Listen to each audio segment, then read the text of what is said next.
I'm really impressed that you can manage to get a couple hundred people into this room at 9 o'clock in the morning. I can't get myself anywhere at 9 o'clock in the morning. I'm having a hard time. And I'm delighted that you guys say that you vote. Because if you notice, people talk about, if an older generation would talk about things, since the Depression, since the fall, or since the collapse of the economy, or since the recession, since the war, right? There was always that devastating period that changed everything. And now this generation is going to be talking about since this last election. So, yeah, I'm glad that you guys vote. And, of course, I'm running for Texas State Senate, as the guy said.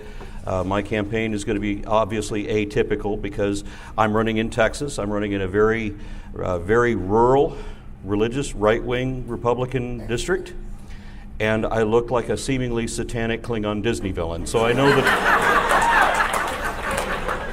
I'm going to be having some problems with that.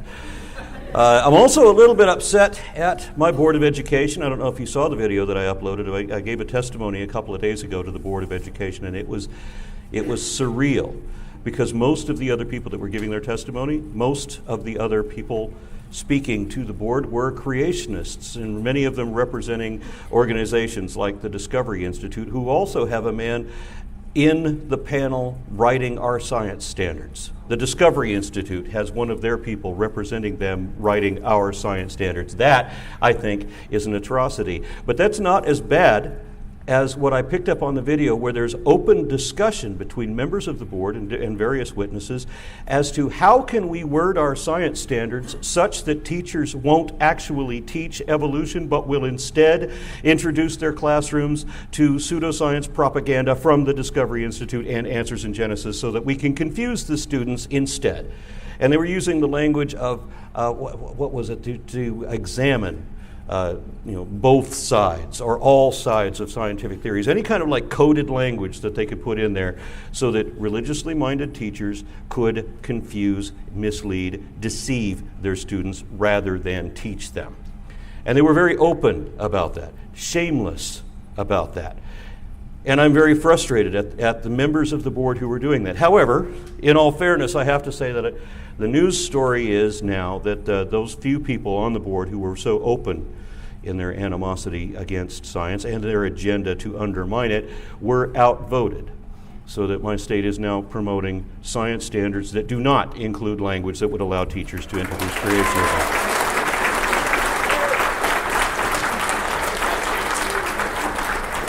Thank you very much. My wife and I seemed to be alone in that room advocating for science, because there were two other people that were speaking, but neither of them addressed the specific things that the other panelists or the other testifiers were bringing up. All the outrageous claims, there's never been any truth of evolution, or arguments along these lines. I mean, I've been explaining the difference between scientific understanding and religious belief constantly and continuously for about 20 years now.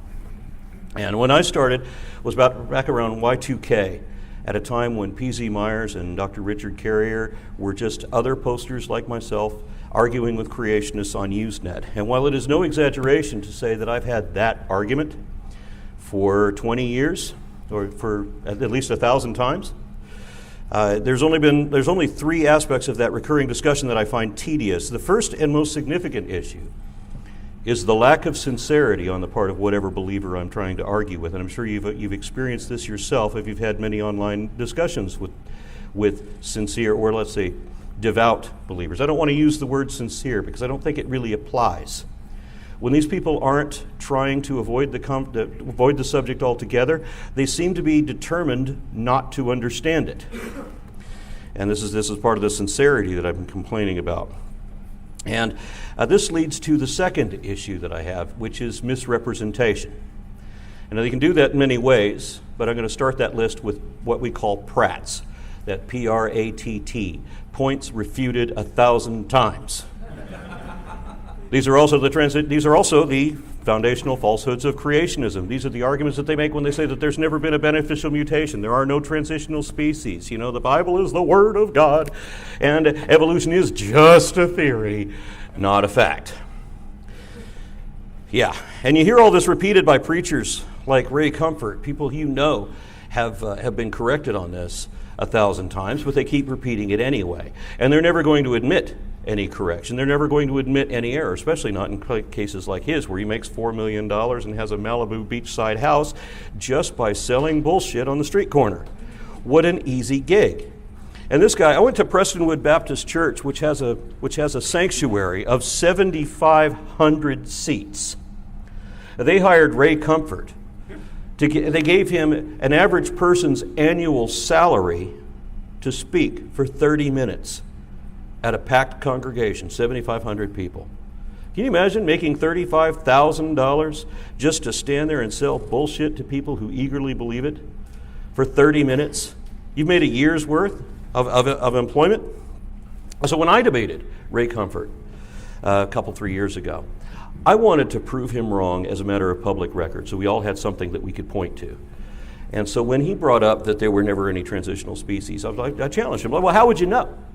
You know, given the idea that humans had evolved from other apes, and you're presented with a fossil like Australopithecus afarensis, better known as Lucy, right? There are actually 300 individuals of her species that have been discovered so far, not just one incomplete fossil. Right, we have effectively the entire thing in the form of 300 individuals, including a second individual where the knee came from, which is another thing that they like to bring up. Well, the knee was found 3 miles away. It wasn't her knee.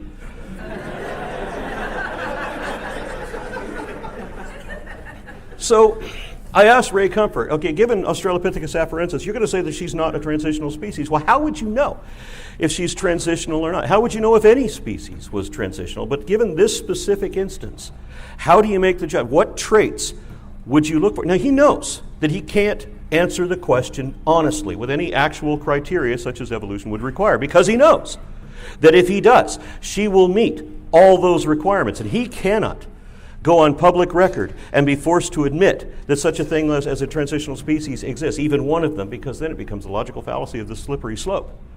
Right, where you make one admission, you're going to have to concede another one. So you have to start lying. We're going to talk about that more in a moment. So I asked him, what traits would you look for to make this determination? He goes, oh, I wouldn't, because I'd know that I was made in the image of God. My apologies to Shelley Siegel. I mean, I know it's a New Zealand accent. So that's why I won't debate him again. And that's why Matt Dillahunty won't debate him again either, because Ray Comfort deliberately avoided the question with an obviously dishonest dodge. It's because he doesn't want to understand what he doesn't want to believe. He wants to make believe something else. And he's a professional apologist, which is different than your average run-of-the-mill believer. Creationism isn't just religious, it's religious extremism, which requires a degree of reality denial. There are two categories of creationists. They're going to sound really prejudiced when I say this, but it is the truth.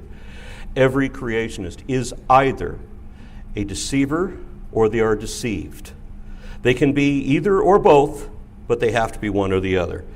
And when you're talking to regular people, you can get different results because people can come to the same opinion by different means. You can have sincere believers who believe in creationism for honest reasons because everybody else believes that too, and maybe they don't really understand all the intricacies, but there's a hell of a lot of people that they think are really smart people who seem to be understanding all of this. There are people professing to be scientists who say they have evidence against it. You know, you can buy into the nonsense if it's permeated everywhere you live. You can think that there are legitimate reasons to believe that. But whenever a sincere believer gets into these online discussions with all y'all, when they encounter any of you that happen to know both sides of this argument, well, you know the theology, you know the science, you know the history, you know some of the philosophy involved, then these people, these sincere believers, suddenly start picking up things that creation groups never told them about, and now they're confronted with realities, right? Say they've never been a transitional species, you show them hundreds of them. They've never been a beneficial mutation, you start showing scientific documentation to prove contrary. So these people face a choice, whether to remain honest or whether to remain creationist, because it is no longer possible to be both. They will either have to start conceding things they did not want to admit, or they're going to have to start lying about it. And that's what apologetics is. An apologist is someone who's already come to that fork and taken the wrong turn. They're defenders of the faith, determined to come up with whatever excuse necessary to rationalize or justify their belief, no matter what the truth is. So you'll never pin them down to any definition that doesn't work in their advantage, and you'll never get them to concede any point, no matter how solidly proved, because once they realize that a point is lost, they'll simply change the subject to something else. So when you have these conversations online with these people, make sure they don't get to change the subject. I don't know if you guys saw it, but there was a video with me and P.Z. Myers. We were in Ireland at the World Atheist Conference there, and we were talking to a handful of Muslim apologists. And they were talking to P.Z., challenging him on some quote mining thing. Why is it always quote mining that they have to do? Right? That they don't have an argument. All they can do is cite a scientist, where you take one sentence out of a paragraph that actually said the opposite of what they mean it to say, but you single out this one paragraph where they pay somebody to say something strange, which that scientist later recants, but of course they don't admit to that later on. They give to P.Z. Myers this discussion from an embryologist. And how can P.Z. disprove it? You can't say that's wrong, because this guy's an embryologist. He knows what he's talking about. So P.Z. says, well, I'm an embryologist too. And I'm one in the modern day. So yeah, I know better than what this other guy is saying. Oh, you're an embryologist? Well, let's talk about geology then. Oh, you have a clue what you're talking about? Let me shift and change the subject to something outside of your area of expertise, because that's all they do. But what they will never do is make the concession that, okay, well, we argued from authority, that was our fallacy, and you're a better authority than this, and you can actually show the reason why you're right and this is wrong. Well, we're not going to make that admission. Right? I challenged one guy. I wouldn't let him off the hook. And I said, okay, your problem isn't that you want to, you're not trying to answer questions, you're trying to question answers. And he freaked out, started acting like a playground bully who suddenly backed into a corner by bigger and badder bullies. And I'm just one guy, but I'm not going to let him off the hook. And so he had what seemed to be a psychotic meltdown. If they can't escape, and they can't duck and dodge, they can't, use any excuse, and everybody already knows that they're wrong, and they have to make this admission, but they can't because they're forbidden to make this admission, then what else can they do? Not all apologists are creationists.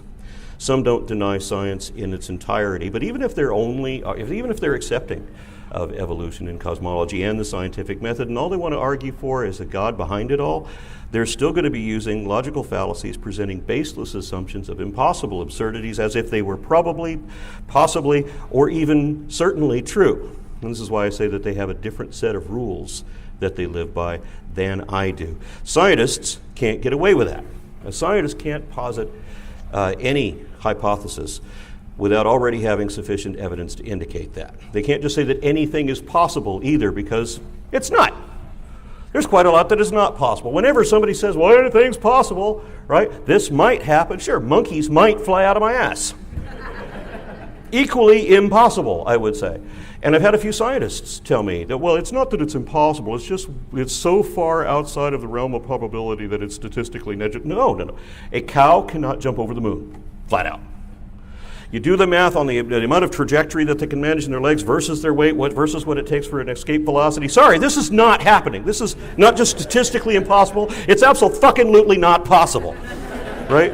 We're not talking about this anymore. If a scientist were to state as fact what religious believers do, it would be considered fraud.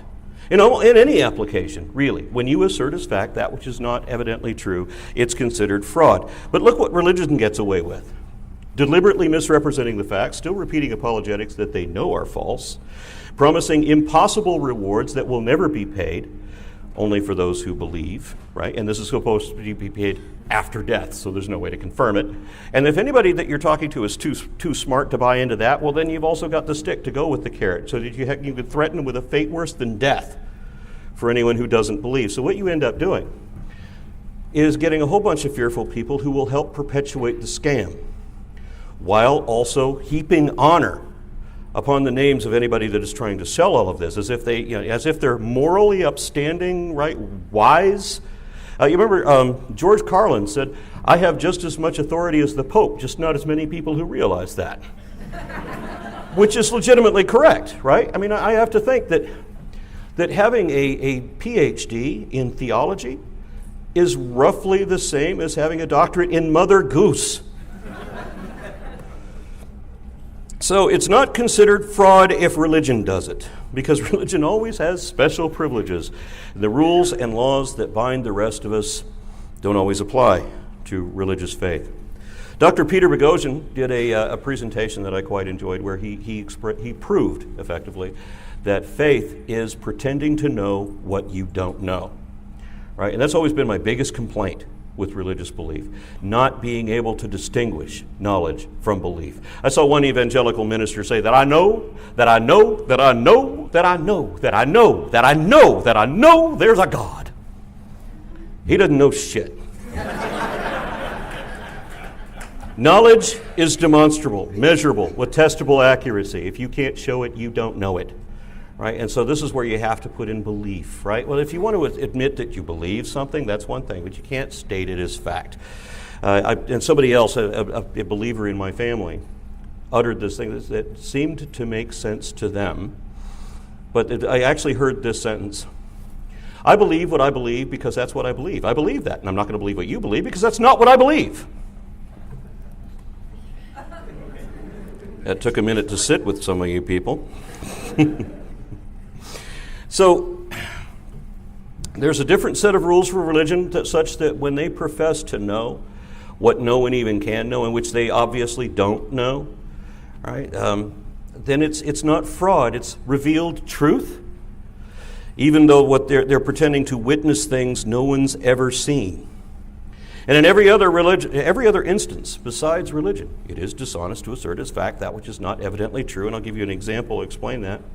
Let's say you go into a shop, any kind of a store, and you're looking for a particular item. They don't have it that day. They're sold out. You ask, when will you have another? The clerk says, Thursday. We'll have it Thursday. How do you know if that's an honest answer?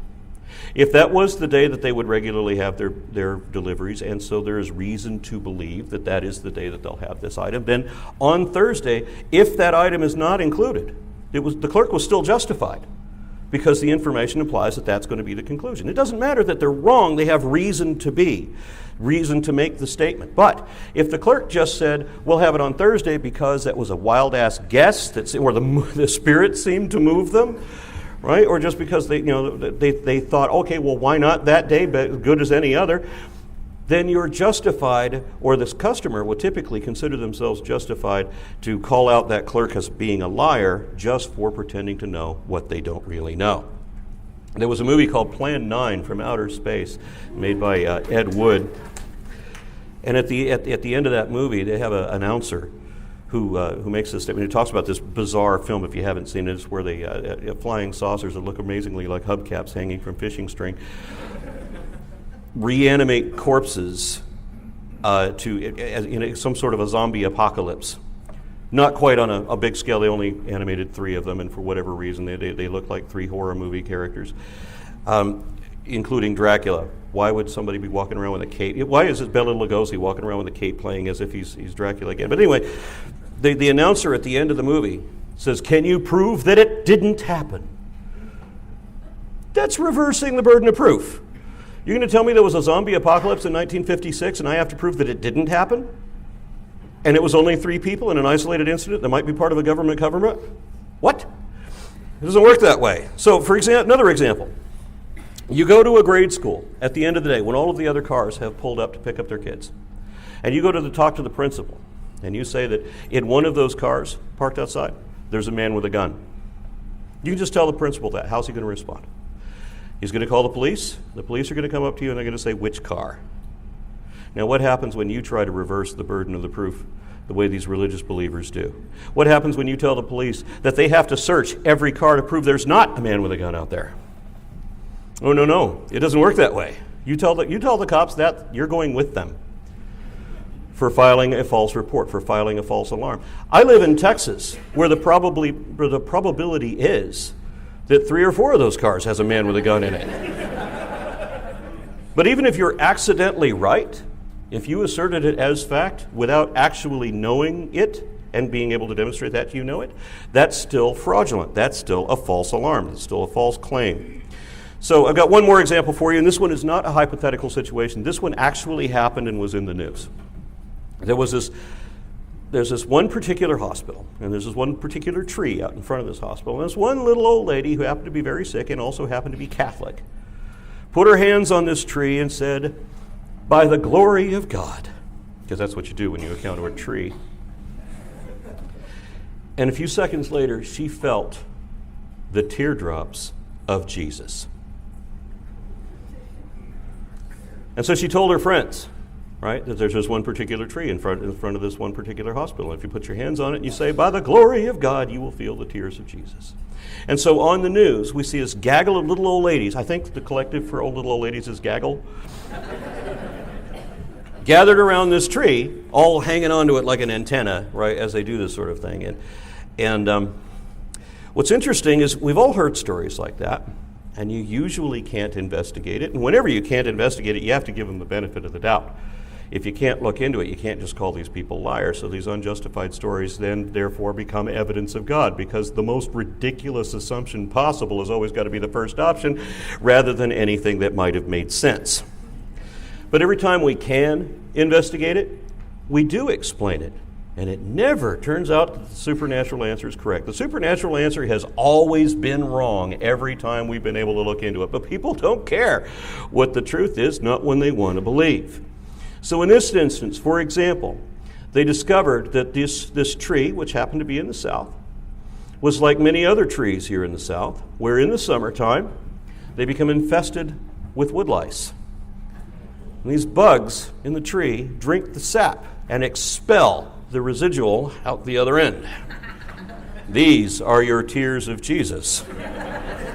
These little old ladies are being pissed on by a bunch of bugs. Now, what's especially funny about that is that when people explain what's really happening, whenever you're trying to challenge a belief that is based on faith, and in this case, someone even pointed to the bugs so that the little old ladies would be able to see that these are bugs expelling piss and that you're being pissed on. And you would expect that the reaction would be that they'd be embarrassed, they would feel foolish, and maybe wouldn't be so credulous next time. But that's not what happened. Instead, the little old ladies said, collectively, that may be the scientific explanation. As if there's another option in this case. And they say, but we prefer to interpret this as God's work here on earth. Yes, interpret being pissed on by bugs as God's. I don't think it's your God. I think that's the problem. And this reminds me of another Southern colloquialism, which is, don't piss down my back and tell me it's raining. And it's supposed to mean, don't take me for a fool. But how big a fool do you have to be to know that you're being pissed on and to still call it rain? And this demonstrates that it doesn't matter when they know the truth and that they know that it is the truth, because religious faith requires that they ignore the truth to make believe something else. And I mentioned misrepresenting scientific explanations as a means of preserving belief, but you can also misrepresent the language as well, using all the same words, just applying different meanings for everything. And I give a demonstration of that. When I met my wife online, she arranged a debate between myself and a couple of evangelical ministers who were courting the Board of Education and wanted to teach the strengths and weaknesses of evolution. And so she sets up this debate with me and this other guy. And I said, okay, before we have this debate, let's not waste a whole lot of time on semantics. Okay, I want to just nail out what the definitions are so that when I say this word, this is what we both mean, right? And so let's make sure we understand that. And he refused to even have the debate at all if there were definitions provided. He said, let's let the audience decide what they think these words should mean. Bullshit. That means you know that you're trying to deliberately deceive people, that you're trying to use equivocation. You know how dishonest that is.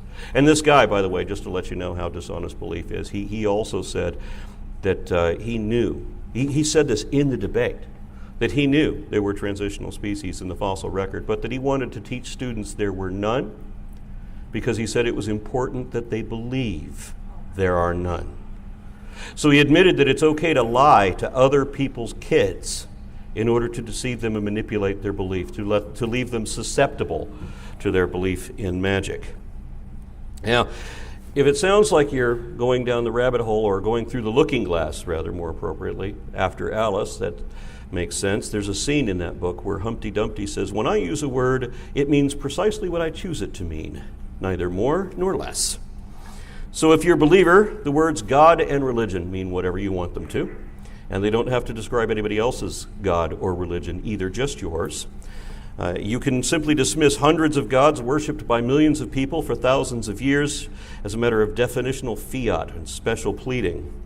All scientific terms degrade into unintelligible nonsense because they're determined to cultivate confusion and maintain misunderstanding, because how else would you believe it? This is why my Board of Education wanted to make sure that they could confuse the kids by, under the guise of having them evaluate the scientific theory. What that means is lie to them instead of teach them. And they know full well that's what they're talking about. They don't want the kids to understand it. It's like that scene out of Futurama. I don't understand evolution, and I need to protect my kids from understanding it. We can't use the same dictionaries because they know that the definitions of legend, fable, fairy tale, and parable all describe their mythology. Likewise, magic and miracle have essentially the same definition, and they don't want to admit that either. So they redefine faith so that it means that anything you believe for any reason, or they reverse the definition entirely so that faith is suddenly transferred into a belief that is based on evidence. Anybody get this one from the believers that you argue with online? Have you noticed that whenever they do that, whenever they try to redefine what faith is, whenever they tell you that you don't know, and that faith is really a belief that is based on evidence, and then you ask them what factual evidence they had that led them to this conclusion, they can't ever produce any.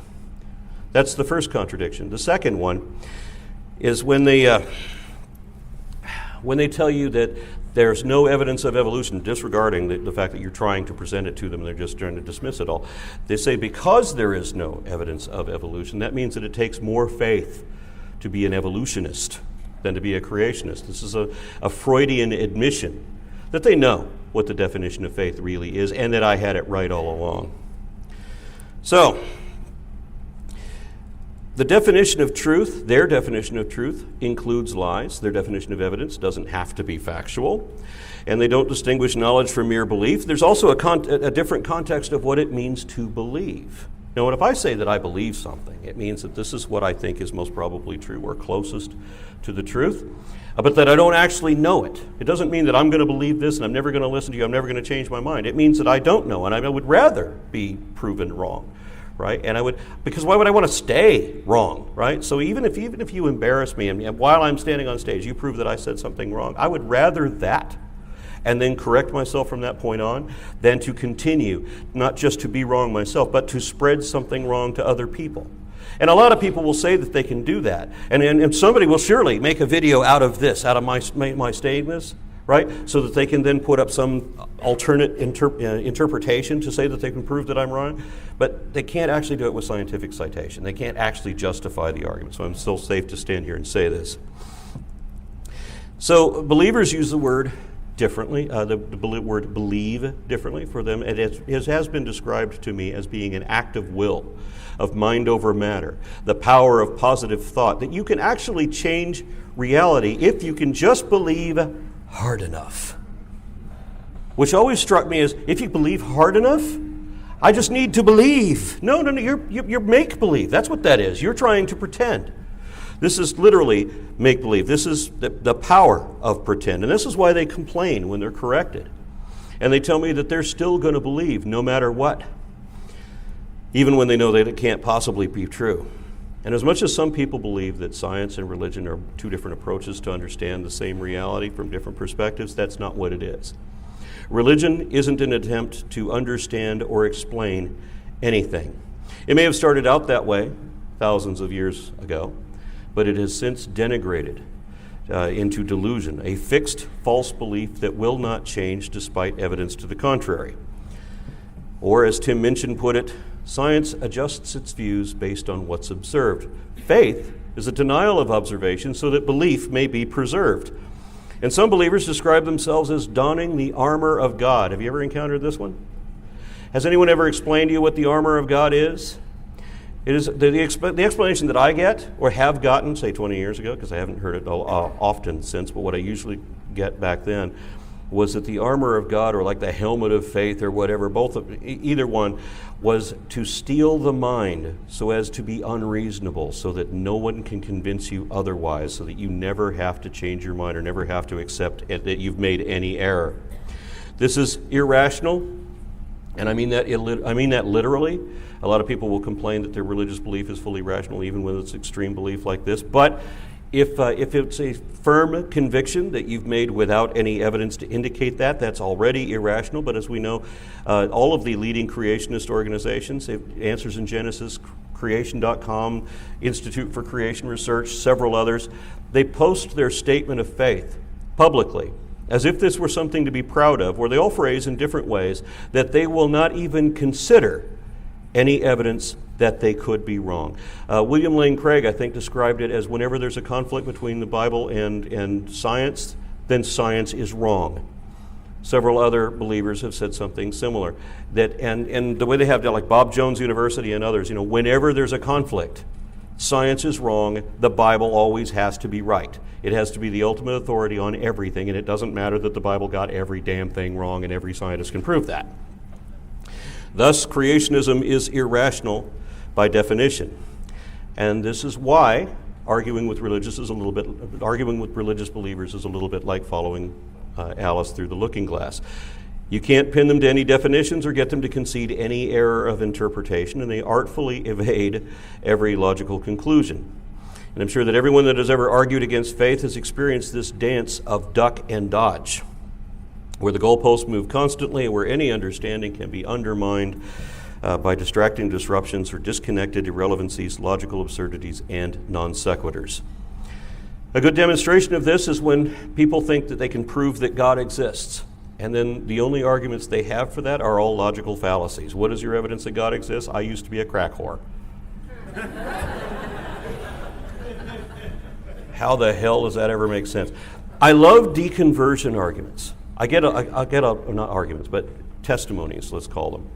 I have an inbox full, hundreds of them, of people saying what changed their minds. And this is an interesting paradox. I mean, when people walk away from one religion to another, if they shift from one religion to another, the reasons that they use for that are never evidence-based, right? The people say that they were once atheists, and when they were better, when they were devout evolutionists, yeah. And then they've suddenly become creationists. What is the scientific evidence for that? Well, in the case of the guy that I was just talking about when I had a debate with him, right? That was his claim, and his evidence was personal, and he'd be happy to discuss that with me privately. So, what kind of scientific evidence is that, right? It turned out to be the same evidence as Dr. Job Martin, who's considered a scientific creationist. He's actually a dentist. But his argument was that essentially that you can't accept evolution because that conflicts with the Bible. That's his scientific evidence. So, and some of these logical fallacies that they use, one of the favorites is a circular argument routing back to the assumed conclusion. This is better known as begging the question. Another favorite fallacy, as we mentioned before, is out-of-context quote mining. Right? They all read to you the quote about, well, even Darwin said that the evolution of the eye is absurd, right? Yeah, what's the very next thing he said after that? Did everybody stop reading right there? Did nobody see where he says, but reason tells me, right? And then he goes on for pages after that explaining how the evolution of the eye is actually a reasonable thing? No, they never get that far. They know what it actually said, but they want to misrepresent it. And there's many examples where people say, that they will not even look at the evidence. So I often counter-challenge creationists by saying that I can prove evolution to their satisfaction, and that I know that anything I tell them will be automatically rejected. They don't even have to know what I said. They just have to know that I've stopped talking. And then they can put everything into one of two categories. They can either answer it by saying, well, that doesn't prove anything, or without knowing what I said, or they can say that, well, that's the way God did it. And those two can explain everything. So what you have to use is a Socratic dialogue to get them to engage, right? Ask them questions, because they're less likely to contradict their own answers if they provided those answers. But if you use that, and then you do the follow-up, which is to get them to understand when they've made an error, when they get them to pull up citations, what is the oldest fossil in this group, so that they have to go with what the actual dating is, or when they want to tell you that evolution is one thing, one individual thing, turning into another completely different, a fundamentally different thing. It's like they're describing Pokemon, right? They're obviously not talking about evolution. Well, how did we come from apes then if we're fundamentally the same? Right? We're not completely different. We're not fundamentally different. It's not like one species turned into something else.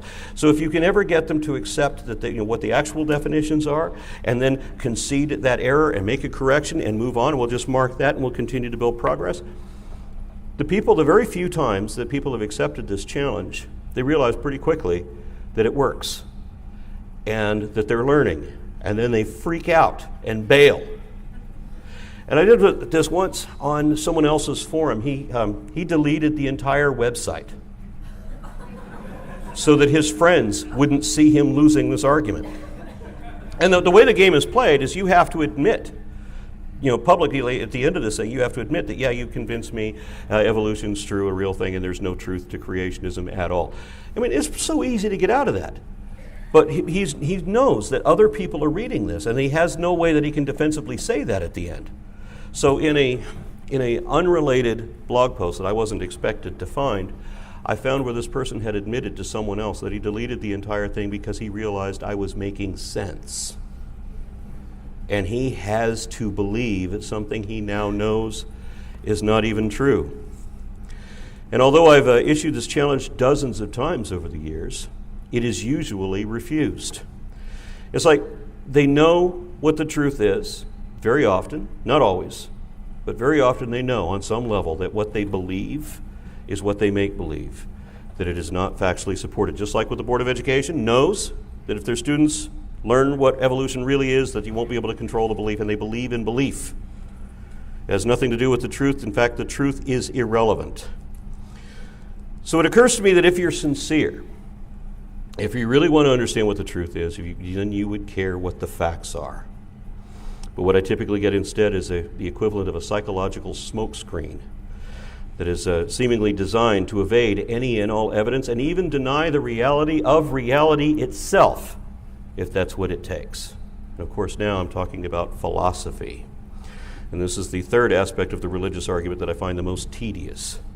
It's not that I don't like philosophy. I actually do like philosophy. I wish they would teach it in high school, because I think it would be hugely advantageous to developing minds to understand how to explore things more deeply, to understand how to understand, and to be thoughtful in their evaluation.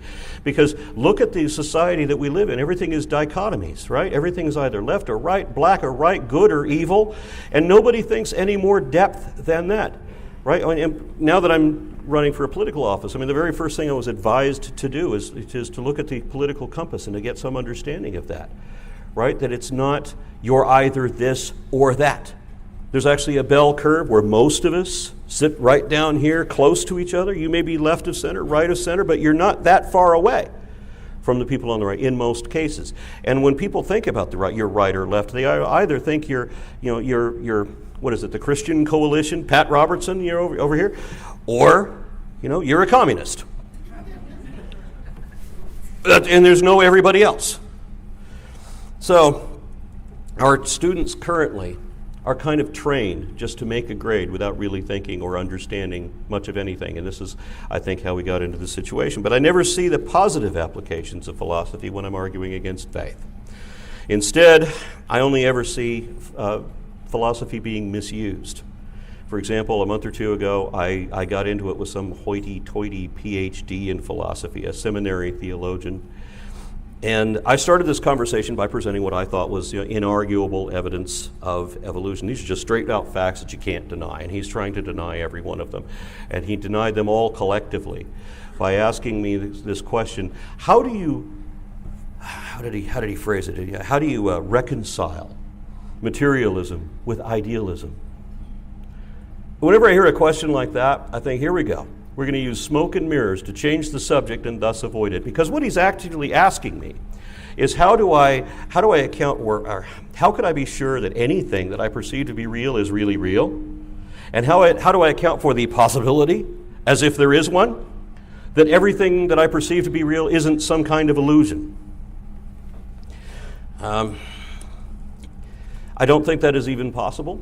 But even if it is possible, I still think that it's an absurdity beneath serious consideration. This is what René Descartes described as being the illusion of an evil demon that takes over your mind and makes you experience a reality that isn't really real because you might only be a brain in a vat being fed a matrix-like illusion. So that, as Morpheus said, it's all in your mind. And believe me, if all of this were going on only in my own mind, I would look a lot better and younger than I do. My residual self-image hasn't updated as I've aged. I still think I'm the handsome rogue that I was in my 30s. However, I've noticed that mirrors and cameras do constantly tell me that something has gone terribly wrong in the last couple decades. The infinitely more parsimonious explanation is that reality is what it is, what it appears to be, and that we should consider that reality is, barring any evidence to the contrary, reality is real by definition. So I might be an existentialist, a materialist, a physicalist, or a determinist, but I'm most often accused of being a logical positivist, because I think that science is the only reliable way of actually knowing anything. And if you can't show that something is accurate, well, let me put it this way: the only value any information has is however accurate you can show it to be. And if you can't show that it is accurate at all, then it has no value at all. So it doesn't matter to me what you believe, right? And so any belief that you hold on faith is going to be meaningless to me. I don't care. I only care why you believe it. And there's got to be a reason behind it. And I used to think that everybody had the same logical requirements as I do, right? That if I asked, why do you believe that, they would be able to give me a list of reasons. And those reasons should logically indicate that conclusion. So I would say, hey, well, you've got a point there. That might be correct. But when you're talking about religious belief, it is never that, right? It's usually that thing about changed lives or some other logical fallacy that doesn't work. And I think it's funny also that all those people that criticize my philosophy, that accuse me of being a logical positivist, will then try to denigrate that by telling me that logical positivism, which I never even assumed, and it might be applied, I don't know. They say that logical positivism has fallen out of fashion since the 20th century. Yet, those same people will be citing Thomas Aquinas, a guy who has been refuted again and again and again for centuries. And for the better part of my life, as I said, I thought everybody had a same kind of logical requirements as I do, and then I was really surprised to discover when I started asking people, why do you believe? Like online, I'd be asking people for these explanations. Why do you think this? And that there's no reason that you have to believe this because they want to believe this. I believe this because I have to. I believe this because I want to. I believe this because I want to be able to see my dead son again when I die. I understand your emotion there, but wanting to see your son again does not in any way imply that the belief is correct.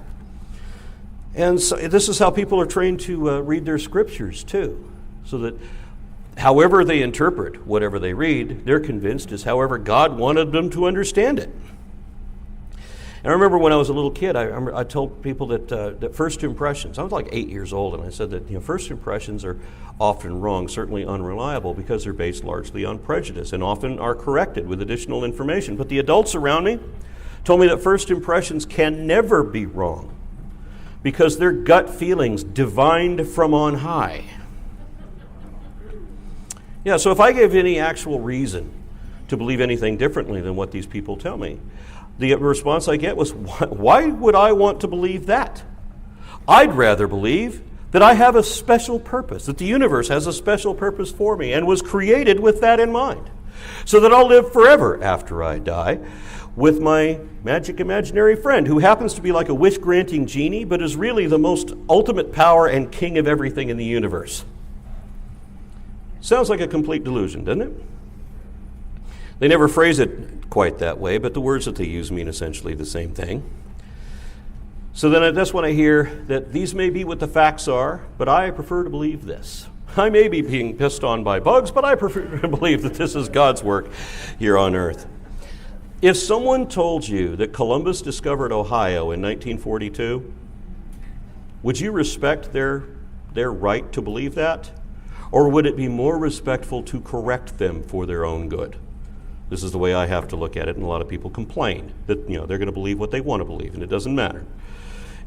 Fine, at least you tried to help them. And many times I've heard that we choose to believe whatever we want to believe, but that doesn't work for me. I don't have a choice in this. Whatever I believe is a logical condition determined by my understanding of the facts, and that position will obligately change with new information as necessary. I have no choice in the matter. I'd prefer to believe that I'm still 20 years old and as smart as I am now, which is a hell of a lot smarter than when I was 20, which doesn't say a lot, but I'd like to believe that I was a millionaire and that I had time travel capabilities, all of that sort of thing. That would be really nice, but I can't choose to believe that, just like I can't choose to be able to levitate at this moment. And I can't just reject reality to believe something else either. It's intellectually dishonest, so I wouldn't do that even if I could. And besides, only accurate information has practical application. So there's no reason to believe something that isn't really true. But then faith is an unreasonable assertion of unreasonable conviction, assumed without reason and defended against all reason. So when I try to reason with believers, they react by using solipsism the way an octopus uses ink. Solipsism is a philosophical escape clause to deny any and all evidence ever presented on the excuse that your evidence, and in fact even you, might not even be real. I've even had people tell me that they would rather believe that they were a figment of my imagination than concede that my evidence should ever challenge their interpretation of the Scriptures. And as I said, I find it difficult to believe that such a possibility is both real and relevant. I've actually read statements from believers to the effect that it is better to believe the whole of reality is a lie than to doubt the sacred fables. And I see this as a dodge, because I often begin these type discussions, the same way I began my debate with Matt Slick. I don't know if you're aware of him. He's another professional philosopher. And I got him to admit up front at the beginning of the discussion that he accepts that reality is real and that both of us exist. And then when either of us dies, that the reality will continue to exist regardless of anyone's imagination.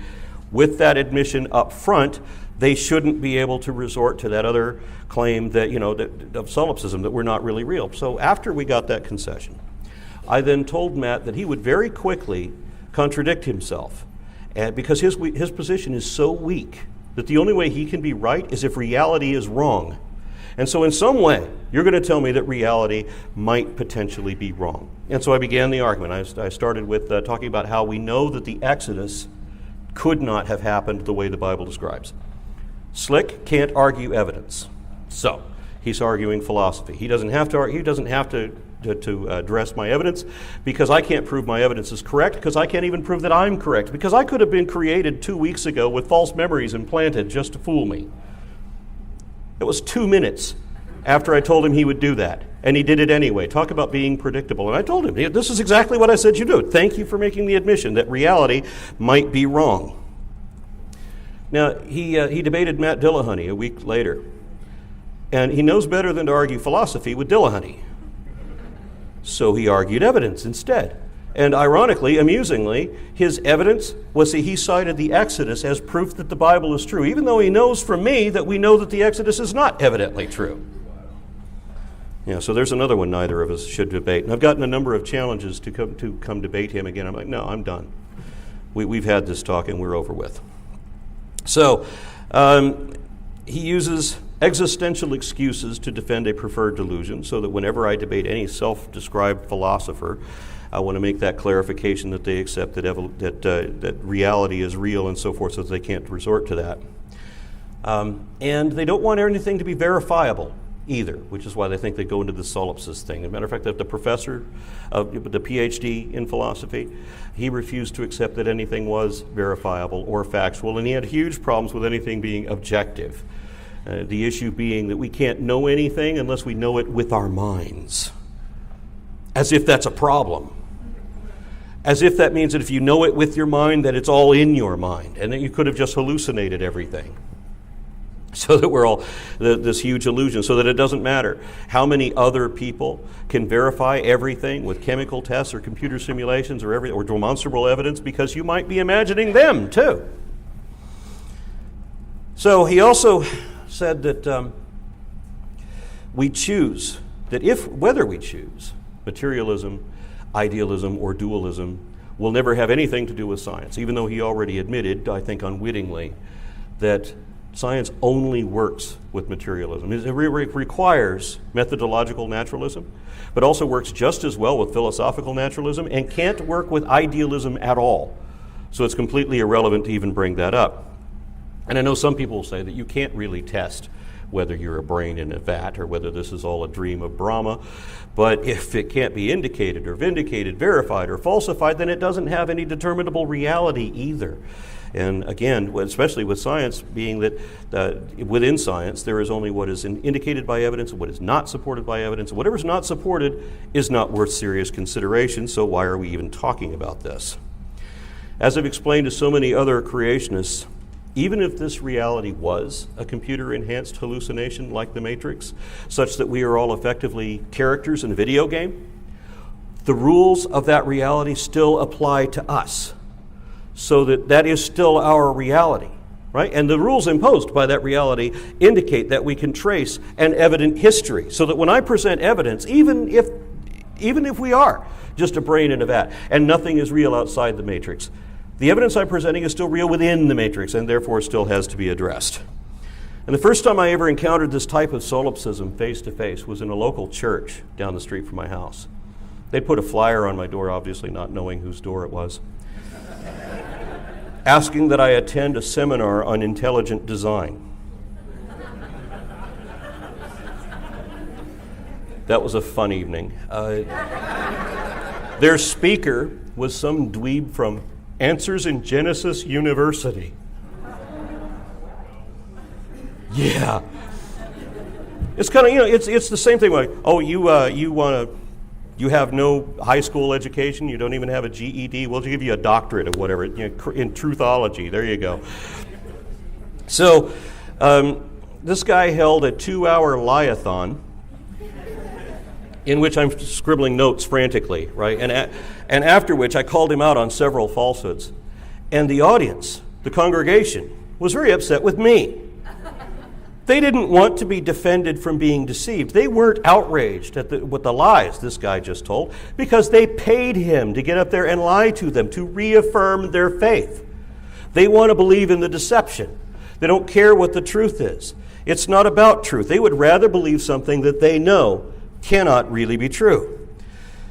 And so I needed a different kind of demonstration. This church, much like this room, didn't have pews. They just had folding chairs everywhere, right? So it's very much like where we are right now. And so I challenged one of the parishioners to see if he could determine fact from falsity. And I said, if I were to say that there are no chairs in this room, would that be a true statement or would that be a lie? He refuses to answer the question. Instead, he goes with a philosophical dodge. I hate fucking philosophy when we're talking about creationism and evolution. He says, well, I read David Hume, and David Hume says, and I didn't let him finish. I should have, but I was frustrated. It's always an obfuscation. And I blew up at him, as I used to do. I'm much better now. I said, David Hume is not in this room. He doesn't know if there are chairs here or not, but you do, and you can answer my question. Are there chairs in this room? And again, he refused to answer on the excuse that you're using totalizing statements. Yeah, there are either chairs in this room or there are no chairs in this room, but there is not a third option where the chairs are figurative, we're imaginary, and this building is a metaphor.